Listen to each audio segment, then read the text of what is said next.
बाकायदा कि किसी ने ज़मीन खींच ली।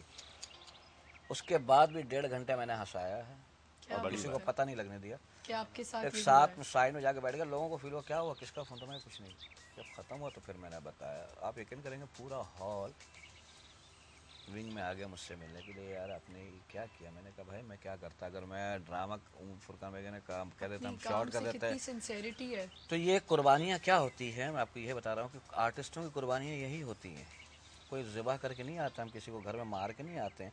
यही कुर्बानियाँ हैं कि हम लाइव शो करते हैं और हमको करना है, और आप किसी कैसे भी टेंशन हालात में हो। एक छोटी सी मिसाल है, आप किसी भी टेंशन में अगर आपने हमको लाइव शो पे हंसाना है। बैठना है तो आपको वो सारी फ्रेशनेस कई दफा दिखानी होता होगा है, हर इनके घर में चीज़। बच्चा बीमार होता होगा और बहुत ये सारी शो पे बात जाना होते है। हैं। बिल्कुल ठीक है, हमारे अल्लाह साथ के हो सुपुर्द जाता है। करके। बिल्कुल सबसे इस मुश्किल पर काम कॉमेडी ही तो है। बिल्कुल हंसाना सबसे हंसाना हाँ, बहुत इस- मुश्किल है, रुलाना तो आजकल ये मैं- 1 मिनट आप का किसी से काम है। पैसा लेके भाग जाओ, खुद ही रोता रहेगा सारी मैं आपको इसमें क्या किस्सा सुनाऊं। एक पैसा कॉल ले लेते हैं पहले। अस्सलाम वालेकुम। हेलो, अस्सलाम वालेकुम। वालेकुम अस्सलाम। जी मैं हारिस साहब से बात करना चाहती हाँ जी जरूर कीजिए। वो डेट ऑफ बर्थ है 1982, हाँ हाँ 30 दिसंबर जी और 4 बजे पैदाइश का टाइम है। और मैं एक टाइम तुम्हें बताएं, एक फ्यूचर टाइम। किस तरह का गुजरेगा। और हम लोग हस्बैंड के साथ सेटल होना चाह रहे थे, बच्चों के साथ। अच्छा अच्छा ठीक है ज्यादा प्यार तो वो बताइए चलें। कितने आपको अभी टाइम। ऑन एयर बताएंगे आरिश भाई। शुक्रिया बहुत शुक्रिया कॉल करने। मैं ये पूछ रहा था हारिस साहब, जैसे उन्होंने बताया कि सुबह 4:30 या 4 जो भी बताया, 4 बजे थे। अब घड़ियां आगे पीछे होती हैं तो फिर क्या करोगे आप? आज मुल्क में 1 घंटा पीछे तो आप क्या करोगे? तो मैं कॉमेडियन के ऊपर एक बात बता रहा था। हमने बड़ी अच्छी बात की शकील ने कि कॉमेडियन क्या होता है। एक साहब, ये बड़ा तवज्जो से सुनिए हारिस जी, एक साहब डॉक्टर के पास गए और उन्होंने कहा कि मेरा चेकअप कीजिए। डॉक्टर ने चेकअप करने के बाद कहा कि यार तुम अपने वालिदैन को लिया। उसने कहा मेरे वालिदैन नहीं है, पड़ोसी को लिया। बोले मेरे पड़ोसी भी नहीं है। दोस्त, बोले मेरे सारे दोस्त जानवर हैं। बोले मुझे बताओ क्या बीमारी लगी है। बोला तुम्हारे को एक बीमारी ऐसी लाहक है कि जिसमें जिंदगी और मौत तो अल्लाह के हाथ में है, लेकिन वक्त कम है। तुम हर वक्त हंसा करो। तो इस शहर में एक सर्कस लगा हुआ है, तुम वहां जाओ और वहां पर एक जोकर है, वो हर एक को हंसाता है, बच्चा बुढ़ा जवान। तुम रोजाना एक टिकट लेकर उस जोकर का शो देखो। उसने डॉक्टर की तरफ सर करके मुंह करके देख कर कहा कि डॉक्टर वो बदनसीब जोकर मैं ही हूँ। This is a comedian. ये इसी तरह मोइन भाई के बारे में जैसे इन्होंने कहा कि साहब वो लोग गिफ्ट बांट देते हैं या अवार्ड दे देते हैं और मोइन भाई का शो होता है। बहुत सारे लोग होते हैं ऐसे, वाकई करते हैं। लेकिन कुछ लोग ऐसे भी हैं जो हमें नहीं इल्म है, और मोइन भाई के फैन इतने हैं कि वो घरों में कुरान शरीफ पढ़ रहे हैं। बिल्कुल और ये कर रहे हैं। ऐसे लोगों से तो दरख्वास्त है कि आप करते ही रहा करें। मोइन भाई के लिए नहीं, जाकत के लिए, सारे आर्टिस्टों के लिए। साथ मिलके काम कर रहे होते तो डांट कितनी पड़ती थी। मैं बहुत सुना, उसका फायदा भी हुआ मुझे। मैंने बहुत डांट सुनी, एक दफा बहुत सुना था। गुस्से में आते थे क्योंकि हमने तो गुस्सा नहीं आता उनको, और आता था तो ऐसा आता था संभाल नहीं सकते था। अच्छा इन्होंने हमेशा जिंदगी में मुझे ये कहा था कि देख मेमन, अगर मुझे जिस दिन गुस्सा तुझ पे आया ना तो मैं पता क्या करूंगा, तुझसे रिश्ता खत्म कर दूंगा। अच्छा किनारा हाँ, ये मोइन भाई का कमाल था। और डांटते थे तो उस डांट में इतना मजा था। अच्छा मोइन भाई के बारे में लोग कहते हैं ना कि मोइन भाई ये थे वो थे। मैं आपको जिंदा मिसाल देता हूँ। हमारा एक आर्टिस्ट था इब्राहिम राज मरूम, उसको किस तरह सपोर्ट करते थे। सबको छोड़े।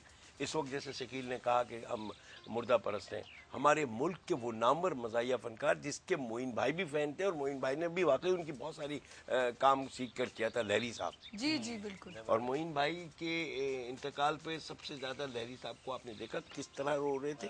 मैंने आज तक उनको रोते कभी इतनी लाइफ में लहरी साहब को नहीं देखा।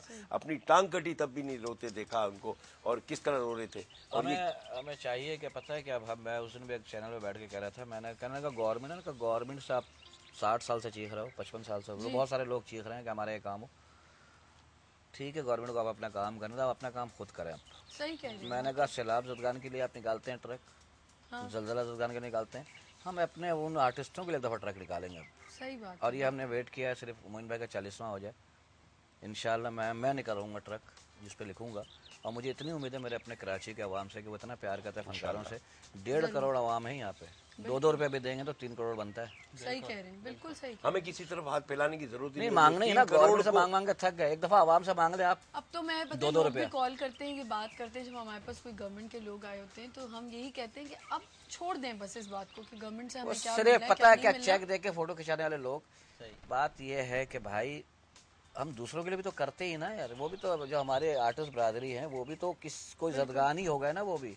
आप देखिए, हर कोई उमर शरीफ नहीं बन सकता, हर कोई मोइन अख्तर नहीं बन सकता। नहीं बन सकता, लोग 40-40 साल अपने दे चुके हैं, लेकिन वो नहीं आ सके। नहीं हो सकता, लेकिन फन की खिदमत तो की किसी भी हवाले से, बिल्कुल की, चाहे टेक्नीशियन, छोटे लेवल पे की ठीक है, जरूर। लेकिन वो आगे नहीं आ सके। 40 साल से काम कर रहे, नहीं आ सके, उनकी बदनसीबी है, वो उनकी बदनसीबी, उरूज पे नहीं आ सके। लेकिन दिया तो सही 40 साल अपने फनी करियर को। अब उनकी बेटियां भी होंगी, उनके बेटे भी होंगे, उनको उनके लिए कुछ करना चाहिए ना। मैं बेटी है, शादी होती है, लेकिन हम इतने बेहिस लोग हैं कि नहीं कर सकते। कि हम सिर्फ बातें कर लेंगे चैनल पर आके। लेकिन मैं आपसे वादा करता हूँ, मैं कोई निकाला ना, मैं अकेला ट्रक लेके निकलूंगा। और आपके साथ इतने साथी होंगे आपके कि आप देखेंगे। मैं निकलूंगा ट्रक लेके। ये जो कह रहे हैं ना शकील, ये एक ऐसा पावरफुल इंसान है कि ये बात कर रहा है बिल्कुल सही है। लेकिन कुछ लोगों ने इससे पहले भी ऐसी हरकतें की है फनकारों के नाम। देखिए, मैं बड़ा साफ आदमी हूँ, तनकीद भी करता हूँ। उन्होंने इसी तरह पैसे बटोरे, देने वालों मुखैर ने बहुत पैसे दिए, वो खा पी गए। तो अब दोबारा जब हम उसके दरवाजे पे जाते हैं ना, देखिए जैसे अवार्ड की इन्होंने बात की, लोग करते हैं, और कुछ लोग वाकई ऐसे हैं जो मोइन भाई के लिए कुछ करना चाहते हैं। तो हमें एक चीज़, और दूसरा मैं आज आपको एक बात शकील भाई ये ज़रूर कहूँगा कि वी आर लकी, हम फनकार सबसे ज़्यादा खुशकिस्मत है कि अगर हमारे साथ इस वक्त दुनिया का बहुत बड़ा बिलियनर भी चल रहा होगा ना, लोग हमको देखते हैं, हमसे प्यार करते हैं। ये हमारे लिए खुशकिस्मती है।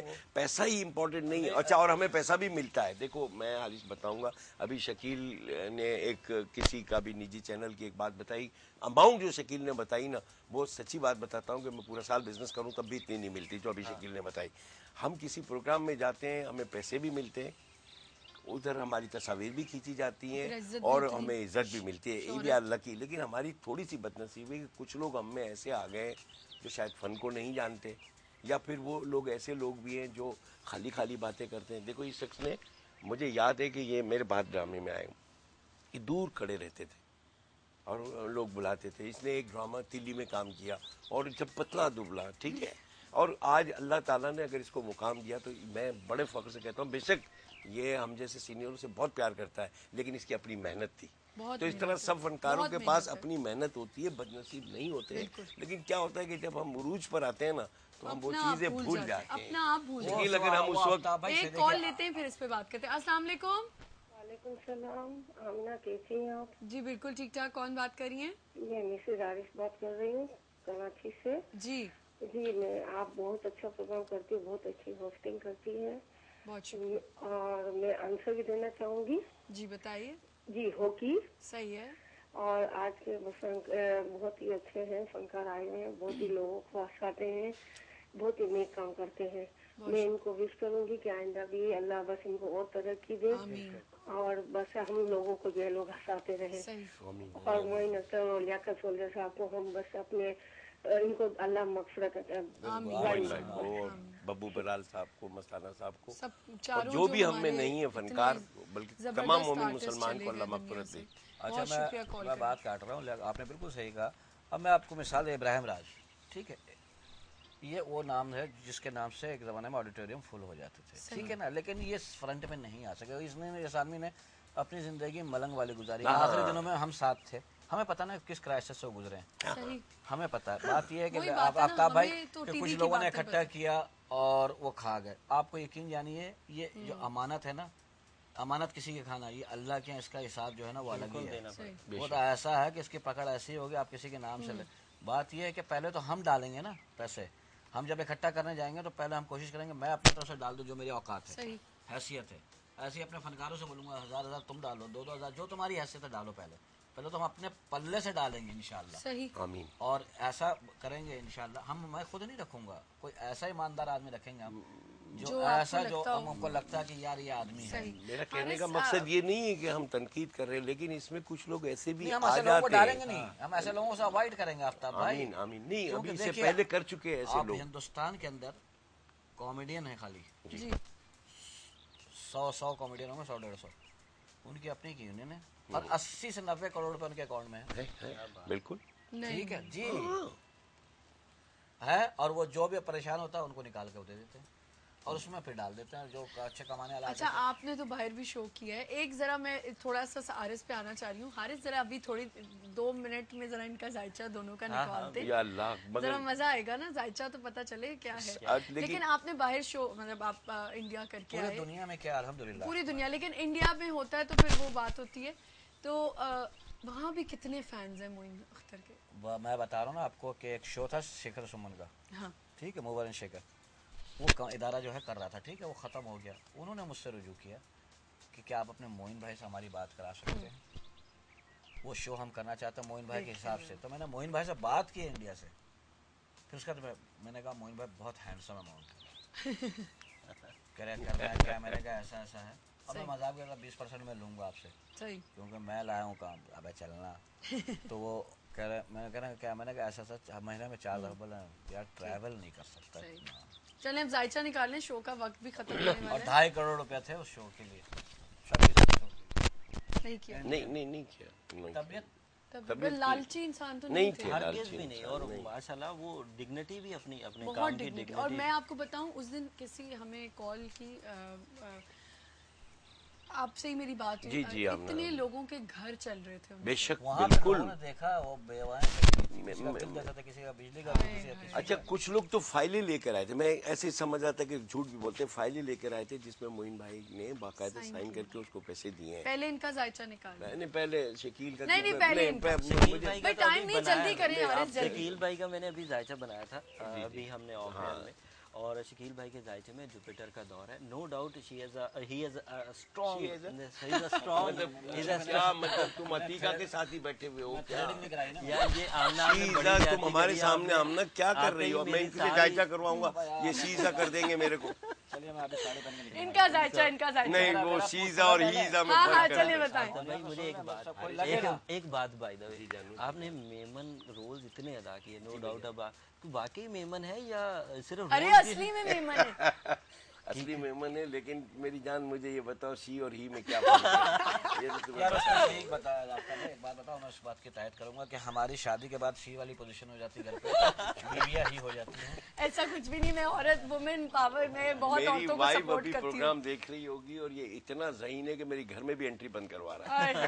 अच्छा भाई, एक एंड में जाते जाते एक छोटा सा कोई मोइन अख्तर का ही कोई चुटकुला ऐसा है, आप दोनों मिलके कर रहे हैं। मेरा सही है अभी वो जो आपने निकाला, जुपिटर अभी हम करवाते हैं। बिल्कुल सही है, छोटा सा कोई चुटकुला, फिर मैं खुद हाफिज करूंगी। मोइन भाई का मैं वो जल्दी जल्दी करें, जल्दी। अभी मैं वो सुना देता हूँ। दोनों मिलके कोई चुटकुला करें। मैंने उनसे कहा कि सामान मैं आपको उठाऊंगा एक टूर में ना, तो कहने लगे ठीक है। नहीं क्यों, मैंने कहा मैं उठाऊंगा। कहने लगा अच्छा चलिए, आपकी मर्जी है भाई, आप इज्जत कर रहे हैं, नवाजिश आपकी। तो एक बैग लेके हम चल पड़े अमेरिका के टूर के लिए। जब दिन करीब आते गए तो उनके बैग बढ़ते गए, 4-5 हो गए। तो मैंने कहा मोइन भाई अब आप उठाइए। नहीं मेरी जान, तुमने कमिटमेंट की थी और ये कराची तक हो गई है। मैं इनका एक चुटकुला सुनाता हूँ कि सिगरेट का पैकेट, एक वकील फारूकी साहब है, वो गोल्डी सिगरेट पैकेट रखते हैं, अल्लाह खुश रखे उनको, और वो भरे हुए ऊपर रखते हैं, नीचे रखते हैं और खाली ऊपर रखते हैं। मोइन भाई ने मुझे कहा था, एक मेहमान 1 मिनट, अपना मोइन भाई का भरा हुआ पैकेट था, वो इन्होंने एक निकाली सिगरेट और करके फेंक दिया, ठीक है। अब इसके बाद बातें कर रहे हैं, तो वो उसने वो अपना ऊपर वाला पैकेट उठाया, मोइन भाई ने भरा हुआ पैकेट उठाया और जैसे फेंक दिया। मैं कहा मोइन भाई ये तो उसका, बोले हाँ देख आगे देख। उधर गए, आगे जाके बोले दोनों उठा ले मेमन, निकल जा बाहर। तो वकील फारूकी साहब के पास एक भी बहुत नहीं मजा आया, बहुत शुक्रिया शो के लिए वक्त निकालने के लिए। कहूँगा कि जितना आप मोइन भाई के आप लोग पढ़ सकते हैं जी इंशाल्लाह जरूर। मैं एक पैगाम दूंगा कि जब भी आप किसी बाबरकत महफिल में बैठे, मोइन भाई, लियाकत सोल्जर और तमाम फनकार जो हमें नहीं है, बड़ा बड़े नाम है, उनकी मगफरत के लिए दुआ जरूर कीजिएगा। बहुत मजा आया, बहुत शुक्रिया शो के लिए वक्त निकालने के लिए, और इंशाल्लाह फिर आपको किसी दिन जहमत दूंगी कि आप मेरे शो पे आए। अपना बहुत ख्याल रखें, बहुत मजा आया शो पे करके भी, और प्लीज़ वही मैसेज के सब मोइन अख्तर साहब के लिए दुआएं करें। अल्लाह हाफिज़।